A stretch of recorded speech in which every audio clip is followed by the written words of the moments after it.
So, yep, we are back, guys, with yet another Polish reaction, guys. And I can't even lie to you guys, this video, the title of this video really caught my attention. Like, I just could not wait to get stuck into this reaction, guys. Like, I don't know, you guys read the title as well? Like, what's going on? 500 Poles became black.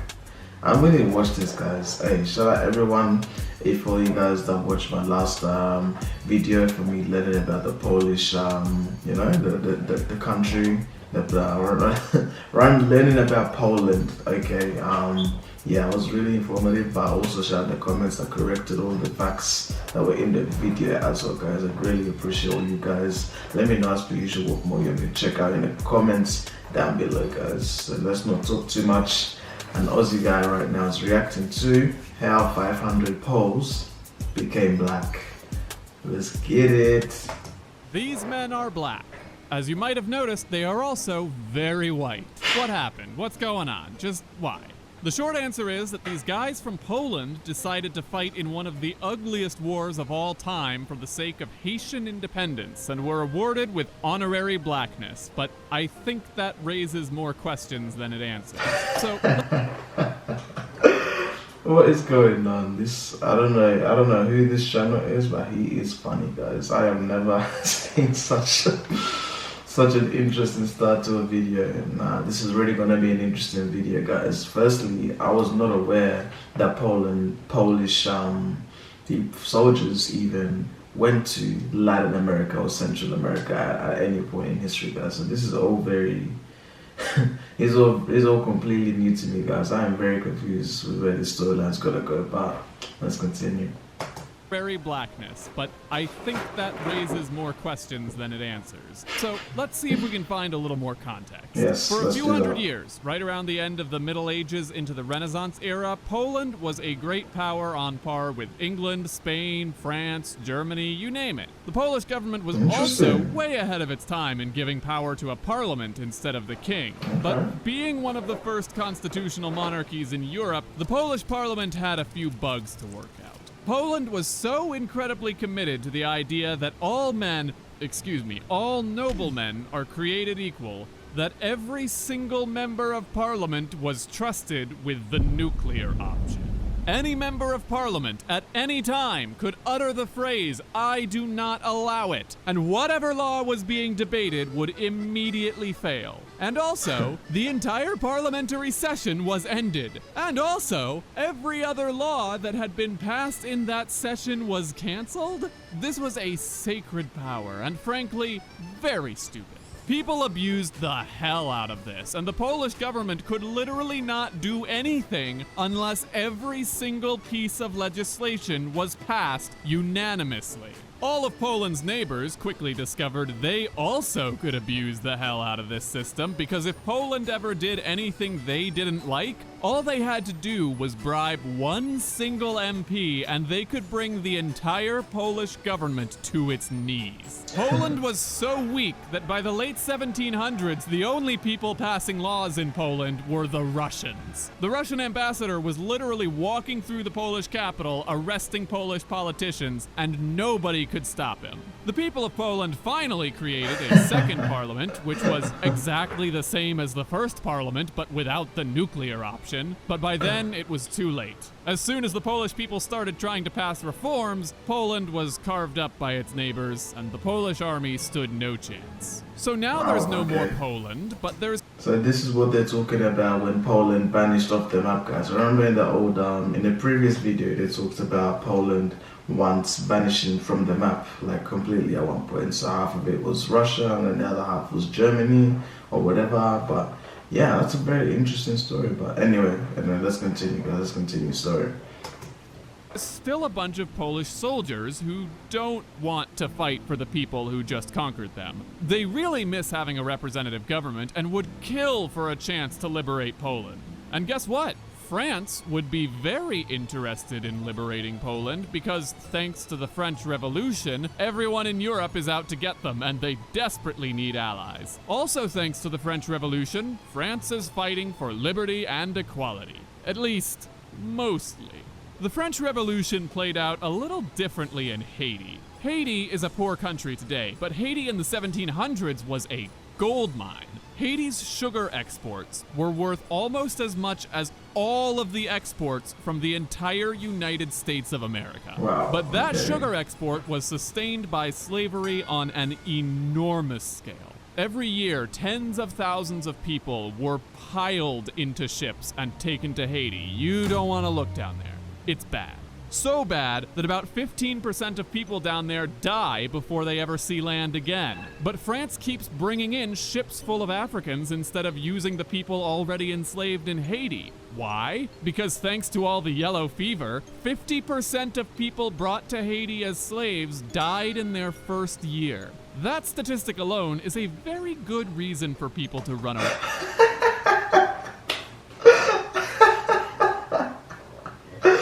Oh, guys, this is so funny, guys. The way he's narrating this story, I'm very hooked on this, guys. I'm not gonna lie. Like, don't get me wrong. Sometimes learning about history or whatever is not always the funnest topic, guys, but not the funnest content to react to. But the way this channel is narrating this story, it's really, I'm very locked in, guys, as you can see. Like, but yeah, there is a lot here. There is a lot more, like, I'm building on now from the previous video talking about the history of Poland now, and some of the stuff here is just expanding a little bit, and it makes a lot more sense.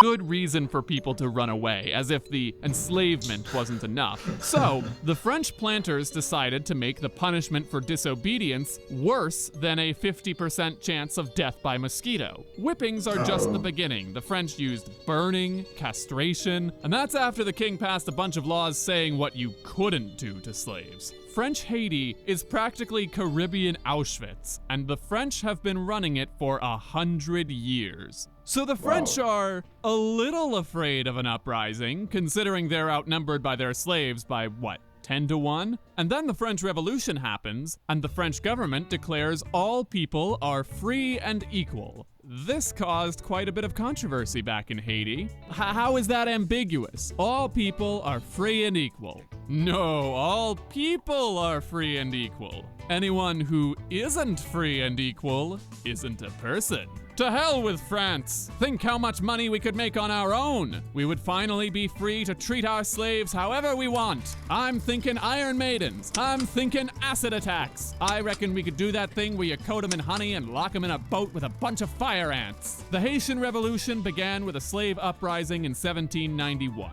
The rebels believed that the French government would be on... Wow, okay, so there is actually a lot to take in this video, guys. So I actually did not realize that that Poland and France actually had some kind of connection to, like, let's just say, to any other countries outside of Europe, because I mean the way it's sounding right now is that France had a very big role to play in how Poland potentially went and became quote unquote black, you know, like helping Haiti. Like, I'm not too sure. So anyway, we'll see. We'll continue watching, guys. Fill me in on anything in the comments down below that I've missed. On their side, what with the freedom and equality and all, but actually, the French government gave citizenship to black Haitians who were already free, ruling that black people had rights, except for the ones that didn't. The start of the revolution was a sordid, bloody affair, but as the rebels began to organize, they centered around a man named Toussaint L'Ouverture. L'Ouverture was willing to work with the French, even the plantation owners, to rebuild Haiti into a place where all men are equal. The white plantation owners said, that noise. They're so upset over the free black people being citizens, they ask Britain to pretty please come conquer them so they can continue being asshats. Britain says, did somebody say asshats? And sends a whole bunch of teenage soldiers to go get yellow fever in the name of autocracy, slavery, and discrimination. After all, the British don't want their captives over in Caribbean Dachau getting any ideas.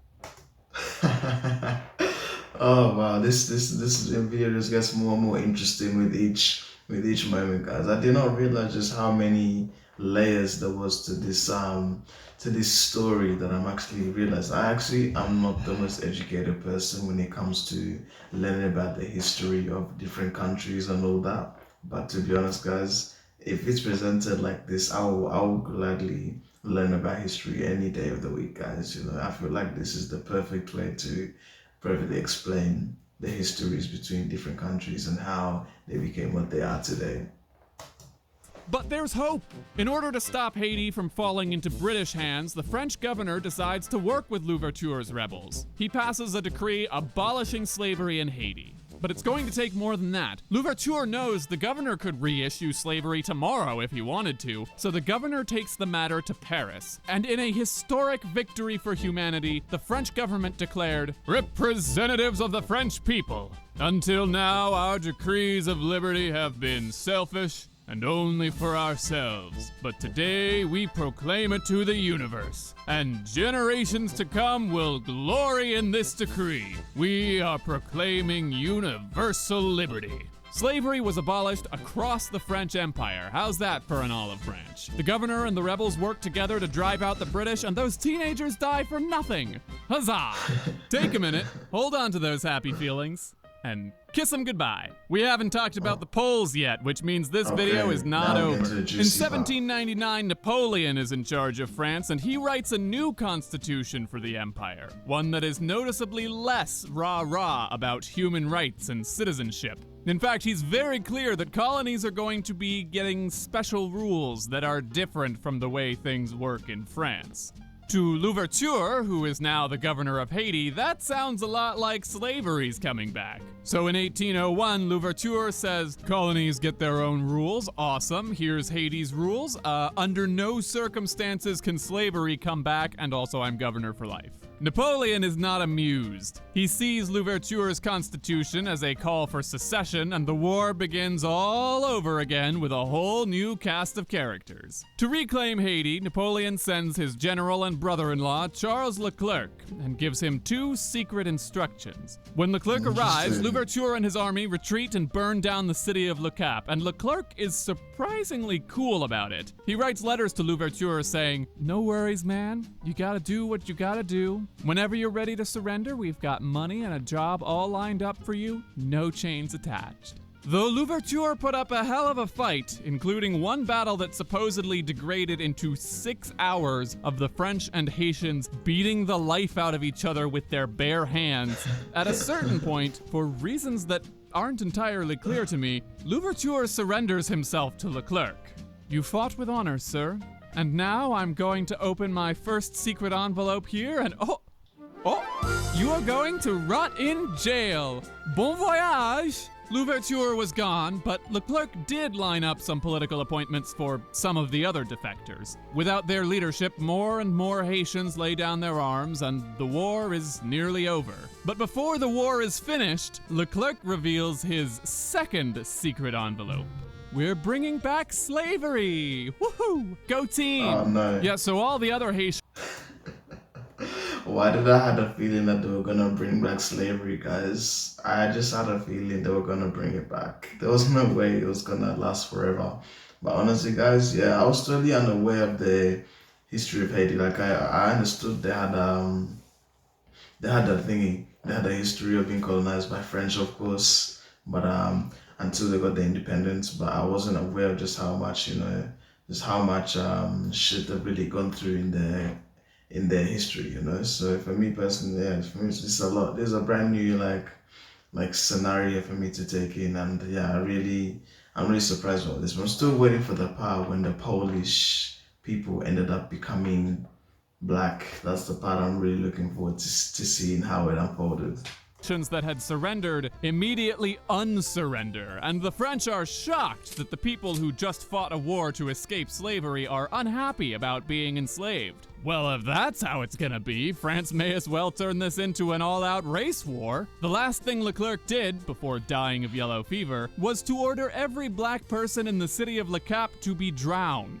Mind you, Leclerc was occupying Le Cap, so the only people he succeeded in killing were the ones who were still on his side. The guy who took over after Le Cap, named Rochambeau, was even worse. Rochambeau could make a Klansman blush through his hood. He shows up in Haiti and sees all the people being hanged and shot and thrown into the ocean with sacks tied over their heads, and he decides it's time to take things up a notch.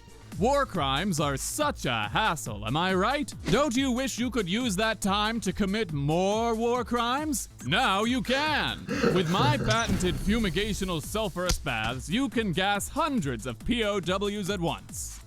On top of inventing the f***ing gas chamber, Rochambeau imported 15,000 attack dogs trained to maul anyone who wasn't white. He made the dogs racist. And now we can talk about the Poles again. Racist dogs is not what the Polish Legion had signed up for. Napoleon didn't even mention that they were being sent in explicitly to enslave an entire country of people. He told them they were just being sent to put down a prison revolt. They joined the French army believing that Napoleon would one day liberate their homeland from oppressors, and now here they were in Haiti doing the oppressing. So a bunch of them just left. I mean, they couldn't get back to Europe, but about 500 or so walked out and fought for the Haitians instead, knowing they might never see their homeland again. It was a very brave and selfless act. Unfortunately, their new Haitian commander was also very excited about this whole race war thing.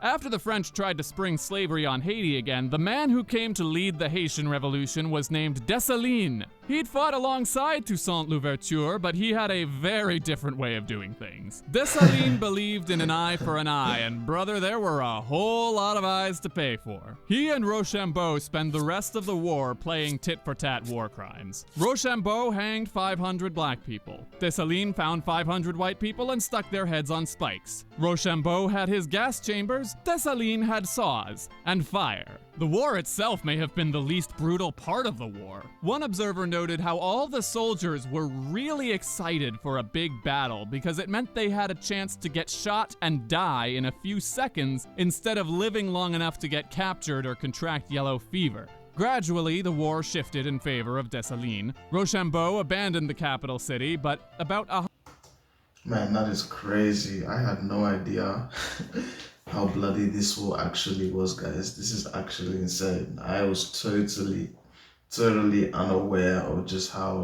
intense this war really was between Haiti and France. I feel like it's so crazy because you hear about the stories from in America between the slaves and the plantation owners and the KKK and all those stories, but I didn't realize Haiti and France's own little war. I mean, I don't think it was a little war, but it was a war. I didn't realize it was actually this bad.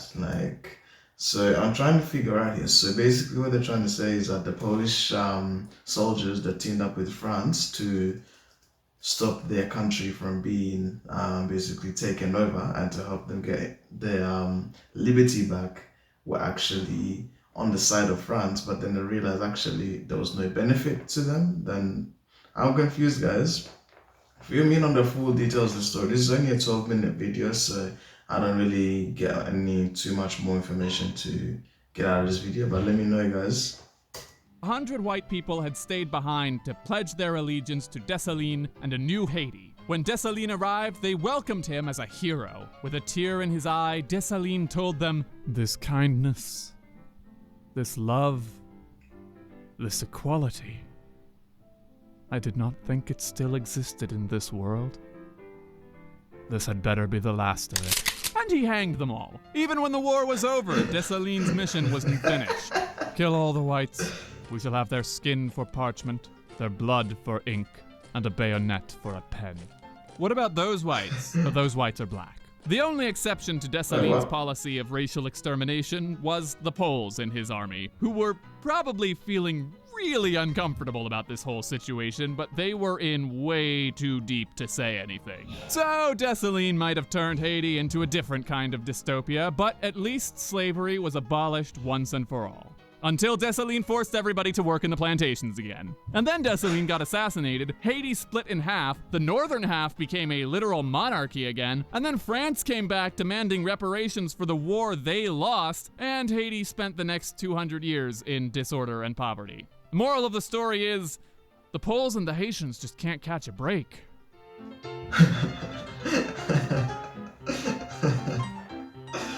Oh, wow. Okay. Oh, wow. Okay, that is a lot. that is a lot to take in, guys. I'm not gonna lie. I am very wow. Okay, I'm very I don't know what to say after listening to all that. I feel like that build up to the end when we were really waiting to find out the real reason as to why Poles became Haitians. I think it was a bit anticlimactic, guys. I'm not gonna lie. I'm very confused with where that story was. And I mean, I understand the story now behind how Haiti became what it is today. Like, obviously, everyone knows Haiti is a very dangerous country nowadays, and it's got a really big lack of resources at the minute, and it's really struggling. But I did not realize that there was actually any kind of connection whatsoever between Poland and Haiti. Like, somehow, like, unlikely, probably the most unlikely, like, what's the word, unlikely connection I think you'll probably ever hear about. But that's a very interesting story, guys. I'm not gonna lie. Let me know as well, guys, in the comments some more details on this video, anything I've missed regarding Haiti and Poland and their connection behind the two countries, if it's still going on today even, like like, let me know everything, guys. I'm keen to find out more. And I'm really intrigued to hear more about the history of Poland, guys. Thank you so much once again for tuning into this reaction. As per usual, let me know in the comments if you want to see more of these videos going forward. We are primarily I've done music on this channel, but every now and then we can do some stuff like this. Let me know in the comments what you guys are saying. Getting this game more than discussion. Don't forget to like and comment and subscribe and share this video with all your people, with everyone you know. Let them know NoCapBarnz is the best reaction channel coming out of Australia, guys. And without further ado, we'll see you back here again for another reaction.